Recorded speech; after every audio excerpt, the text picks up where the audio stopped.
السلام علیکم ورحمۃ اللہ وبرکاتہ۔ آج ہم سورہ الاعراف کی آیت نمبر 85 سے شروع کریں گے انشاءاللہ۔ اعوذ باللہ السمیع العلیم من الشیطان الرجیم، بسم اللہ الرحمن الرحیم۔ وَإِلَى مَدْيَنَ أَخَاهُمْ شُعَيْبًا، اور مدین والوں کی طرف ان کے بھائی شعیب علیہ السلام کو مبعوث کیا۔ قال یا قوم اعبدوا اللہ ما لکم من الہ غیرہ، انہوں نے کہا کہ اے میری قوم، اللہ کی عبادت کرو، تمہارے لیے اس کے سوا اور کوئی معبود نہیں۔ قد جاءتکم بینۃ من ربکم، تحقیق تمہارے پاس آ گئی ہے دلیل تمہارے رب کی طرف سے۔ یہ سیدنا شعیب علیہ السلام ہیں جو مدین کے علاقے میں مبعوث کیے گئے۔ یہ علاقہ حجاز کے شمال مغرب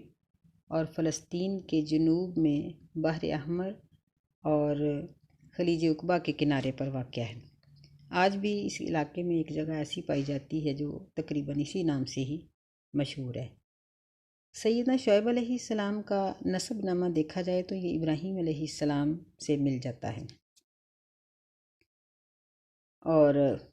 یعنی یہ بھی سیدنا ابراہیم علیہ السلام کی اولاد میں سے ہی نبی ہیں۔ قرآن مجید کی آیات سے یوں محسوس ہوتا ہے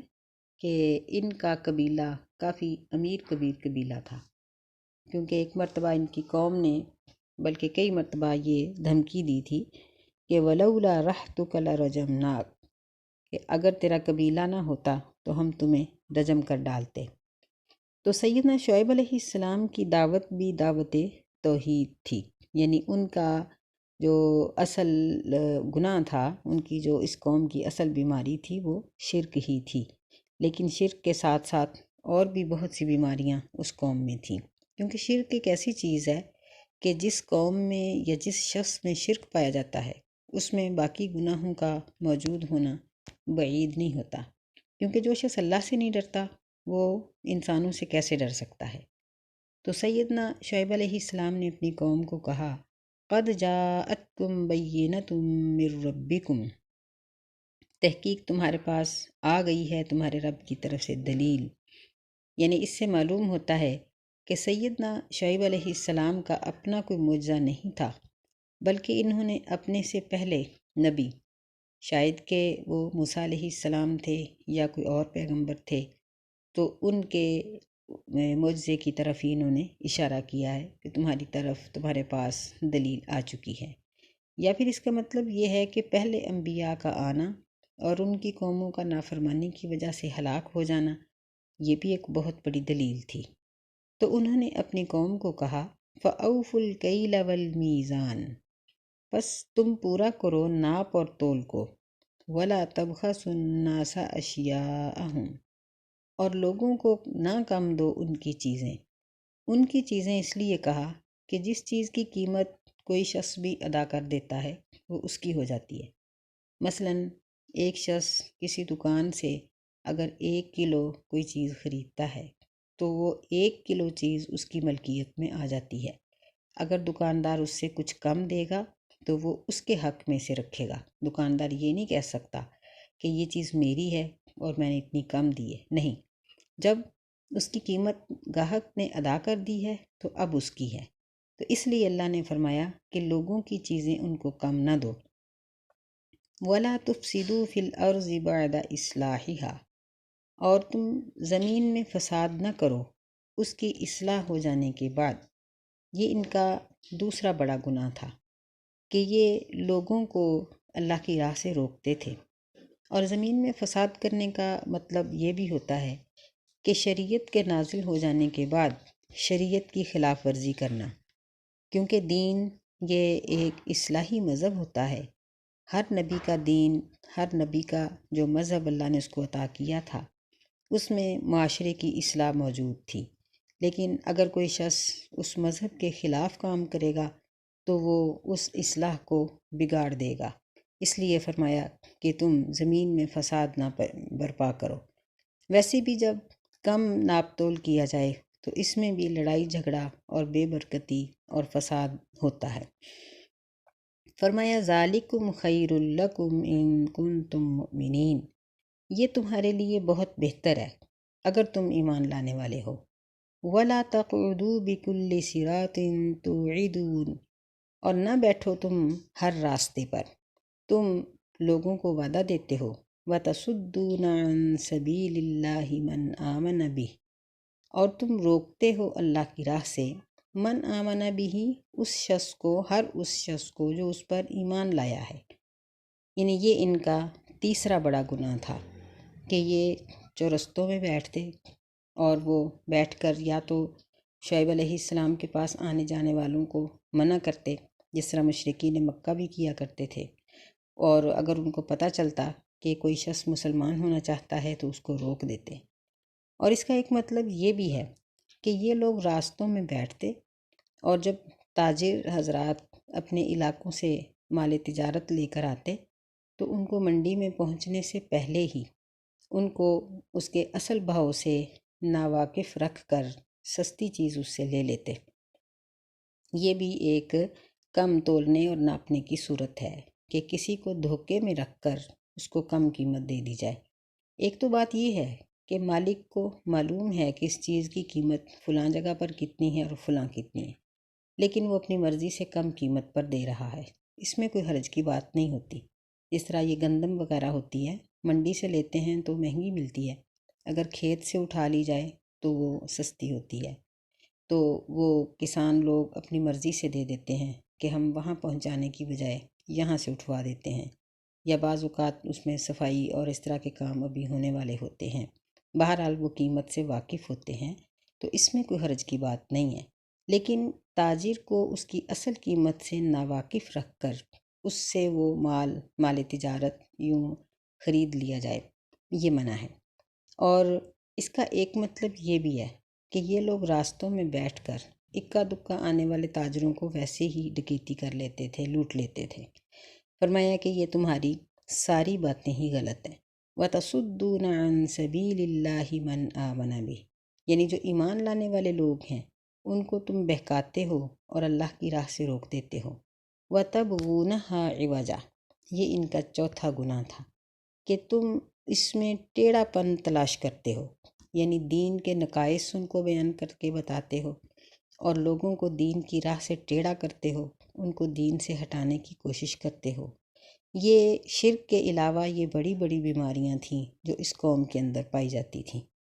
پھر انہوں نے یہ بات بھی کہی وَاذْكُرُوا إِذْ كُنْتُمْ قَلِيلًا فَكَثَّرَكُمْ،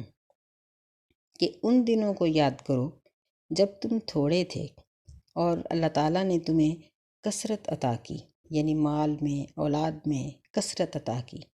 اس سے معلوم ہوتا ہے کہ یہ قوم لوط کے بعد آئی، اسی لیے یعنی یہ تھوڑے لوگ تھے جو اس قوم میں سے بچ کر آ جانے والے تھے، اور پھر اللہ تعالیٰ نے ان کو اتنی کثرت عطا کی کہ انہوں نے بستیوں کو آباد کر دیا۔ فرمایا وَانظُرُوا كَيْفَ كَانَ عَاقِبَةُ الْمُفْسِدِينَ، اور دیکھو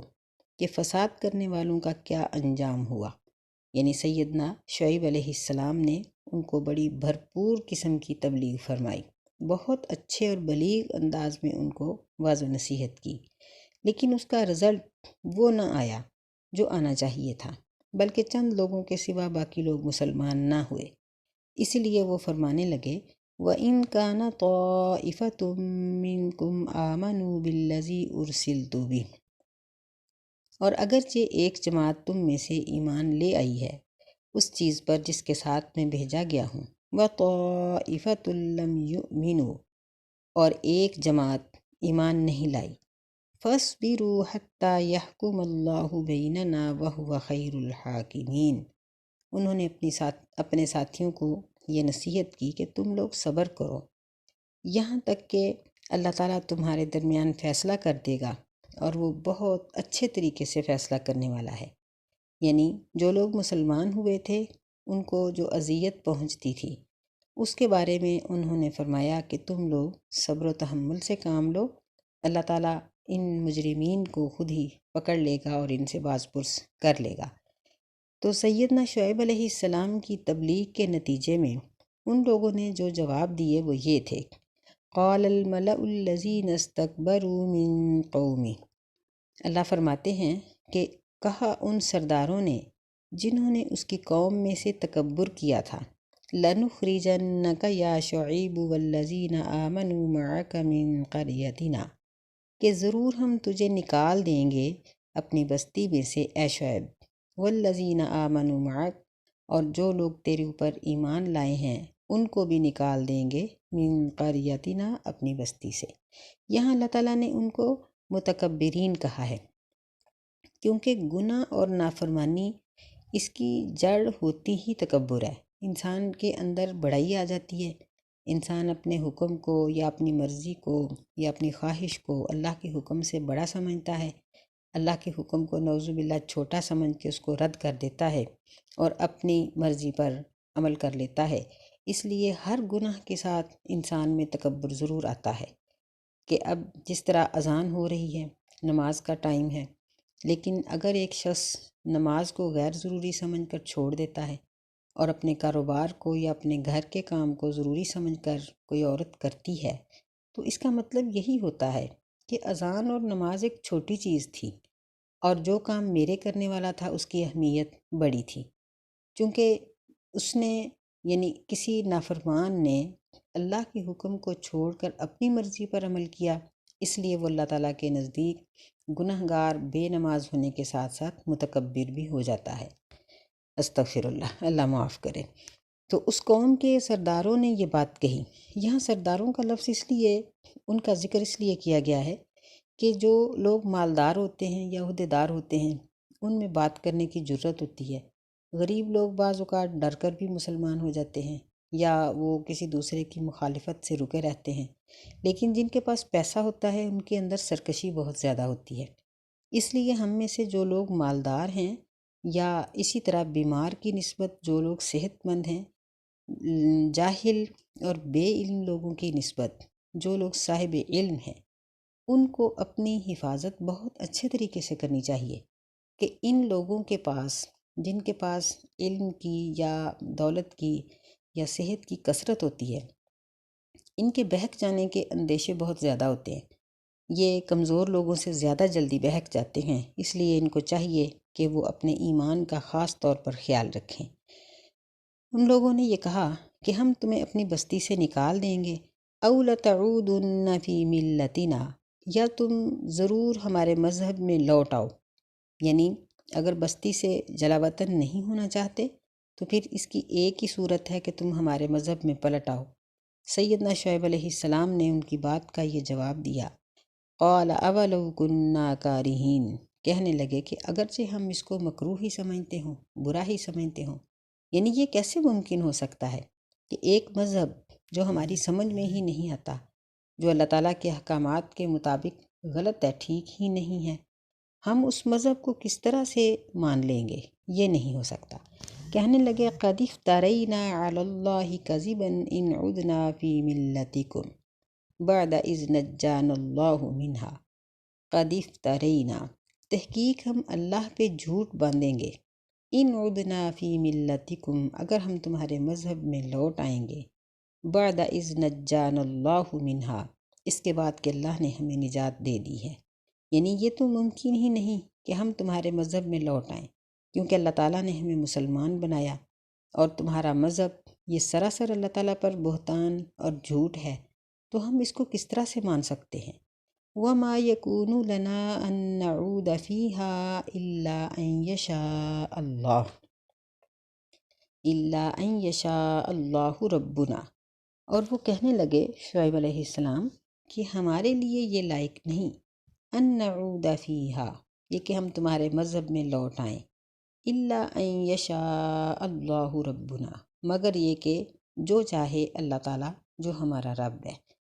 یعنی اس کا ایک مفہوم تو واضح ہے اور یہی ہے کہ وہ کہنے لگے کہ ہم صرف وہی کام کریں گے جو ہمارا رب چاہے گا، الا ان یشاء اللہ ربنا، یعنی جو کام اللہ ہمیں حکم دے گا، جو اللہ تعالیٰ چاہے گا، ہم وہی کریں گے، اور ہم تمہارے مذہب میں لوٹ کر نہیں آ سکتے، کیونکہ اللہ تعالیٰ نے ہمیں اس سے نجات دے دی ہے۔ اور دوسرا مفہوم یہ ہے کہ اگر اللہ ہماری قسمت میں گمراہی نہ لکھے گا تو ہم گمراہ نہیں ہو سکتے، اور اللہ تعالیٰ کا یہ قانون ہے کہ وہ جبراً کسی کو گمراہ نہیں کرتا، بلکہ جو لوگ ہدایت کی طرف آنا چاہتے ہیں ان کی رہنمائی کرتا ہے اور ان کو ہدایت دیتا ہے۔ تو پھر مطلب یہ ہے کہ ہدایت کو تو اللہ چاہتا ہے، اور ہم اسی چیز کو حاصل کریں گے اور اس پہ قائم رہیں گے جو اللہ چاہتا ہے، کیونکہ وہ ہمارا رب ہے،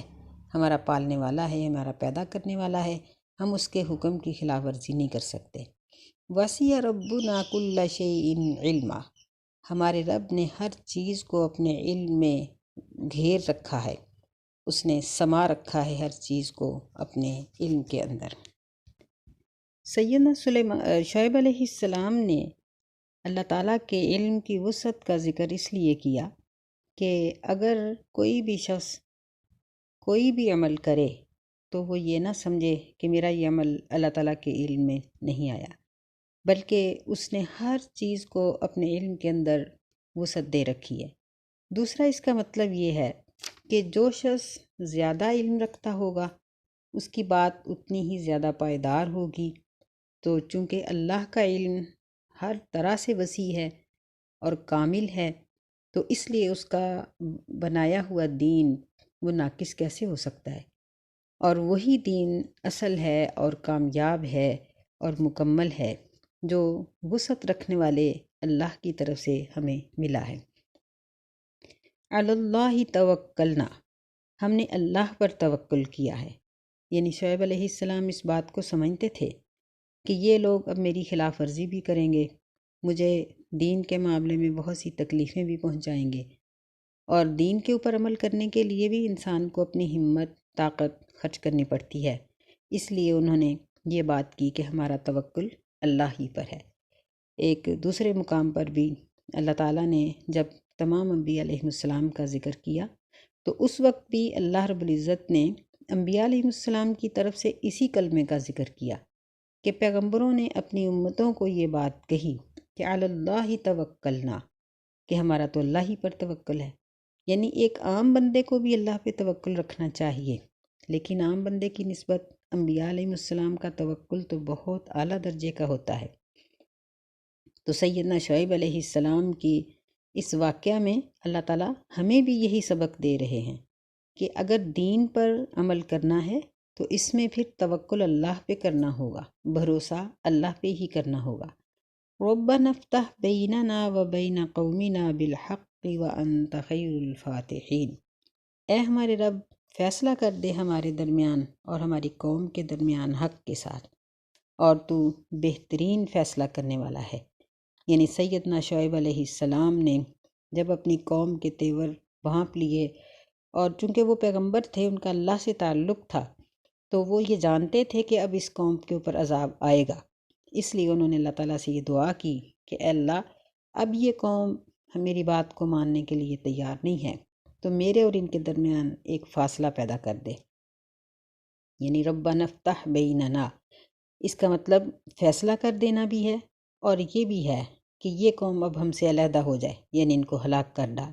وَأَنْتَ خَيْرُ الْفَاتِحِينَ، یعنی تو بہترین قسم کے فیصلے کرنے والا ہے۔ وَقَالَ الْمَلَأُ الَّذِينَ كَفَرُوا مِن قَوْمِهِ، اور شعیب علیہ السلام کی قوم کے جو کافر سردار تھے انہوں نے اپنی قوم کو کہا لَإِنِ اتَّبَعْتُمْ شُعَيْبًا إِنَّكُمْ إِذًا لَخَاسِرُونَ، کہ ضرور اگر تم شعیب علیہ السلام کے پیچھے چلو گے تو بے شک تم ضرور خسارہ پانے والے ہو جاؤ گے، کیونکہ وہ یہ سمجھتے تھے کہ چیز ہماری ہے، تجارت ہم کر رہے ہیں، تو اب ہم اپنی مرضی سے اس کے اندر لین دین کریں گے۔ وہ یہ نہیں سمجھتے تھے کہ یہ تمام چیزیں جو ہم کھا پی رہے ہیں یا یہ جسم جو ہم استعمال کر رہے ہیں، یہ تو اللہ تعالیٰ کی ایک عطا ہے، اللہ کا ایک تحفہ ہے، ایک امانت ہے، اور اس کو ہم اسی طریقے سے خرچ کریں گے جس طرح اللہ نے حکم دیا تو ٹھیک رہے گا، ورنہ نقصان۔ یہ نہیں سمجھتے تھے، اس لیے انہوں نے اپنی قوم کو بھرپور طریقے سے شعیب علیہ السلام کی نافرمانی پر ابھارا۔ فَأَخَذَتْهُمُ الرَّجْفَةُ فَأَصْبَحُوا فِي دَارِهِمْ جَاثِمِينَ، بس پکڑ لیا ان کو زلزلے نے، بس وہ اپنے گھروں میں ہو گئے گھٹنوں کے بل گرے ہوئے۔ یعنی ان کے اوپر ایسا ہولناک زلزلہ آیا کہ وہ اٹھ نہ سکے اور اپنے بچاؤ کے مقام پر پہنچ ہی نہ سکے۔ الذین کذبوا شعیبا کأن لم یغنوا فیہا، اللہ کہتے ہیں کہ وہ لوگ جنہوں نے شعیب علیہ السلام کو جھٹلایا تھا گویا کہ وہ اس بستی میں آباد ہی نہیں ہوئے تھے۔ الذین کذبوا شعیبا کانوا ھم الخاسرین، جن لوگوں نے شعیب علیہ السلام کو جھٹلایا تھا وہ نقصان پانے والے ہو گئے۔ قرآن مجید میں بعض دوسرے مقامات کے مطابق ان پر صیحہ کا عذاب آیا، بعض نے یوم الظلہ یعنی سائے والے دن کا عذاب کہا آسمان کی طرف سے۔ تو اس میں بعض مفسرین کا خیال ہے کہ شعیب علیہ السلام دو بستیوں کی طرف آئے، مدین اور اصحاب ایکا، اور ان دونوں پر مختلف عذاب آئے۔ بعض نے کہا ہے کہ دونوں بستیاں ایک ہی تھیں اور ایک ہی بستی پر دونوں قسم کے عذاب آئے۔ بہرحال جو چیز بتانا مقصود ہے وہ یہ ہے کہ نافرمان لوگ اللہ کے عذاب سے نہیں بچ سکتے۔ فَتَوَلَّىٰ عَنْهُمْ، سیدنا شعیب علیہ السلام ان سے منہ پھیر کر چلے گئے اور وہ کہنے لگے کہ اے میری قوم، لَقَدْ أَبْلَغْتُكُمْ رِسَالَاتِ رَبِّي، تحقیق میں نے تمہیں پہنچا دیے اپنے رب کے پیغامات، وَنَصَحْتُ لَكُمْ، اور میں نے تمہاری خیر خواہی کی، فَكَيْفَ آسَىٰ عَلَىٰ قَوْمٍ كَافِرِينَ، پس میں کیسے غم کھاؤں کافروں کی قوم پر۔ تو ان واقعات میں اللہ تعالیٰ ہمیں یہی بات سمجھانا چاہتے ہیں کہ جب عذابات آتے ہیں تو اللہ اپنے بندوں کو نجات دے دیتا ہے اور جو گمراہ ہوتے ہیں وہ مر جاتے ہیں۔ بعض اوقات دیکھنے میں نیک اور برے لوگ اکٹھے مر جاتے ہیں، جس طرح سیلاب میں یا زلزلوں میں ہو جاتا ہے، لیکن اللہ تعالیٰ نیک لوگوں کی نیکی کو ضائع نہیں کرتا، اور جو برے لوگ ہیں وہ اپنی برائی کے اندر پکڑے جاتے ہیں۔ اللہ تعالیٰ ہمیں گناہوں سے بچنے کی توفیق دے اور اپنی توحید کو اور اپنے انبیاء علیہ السلام کی تبلیغ کو اور نبی صلی اللہ علیہ وسلم کی دعوت کو سمجھنے اور اس پر عمل کرنے کی توفیق عطا فرمائے۔ آمین۔ السلام علیکم ورحمۃ اللہ وبرکاتہ۔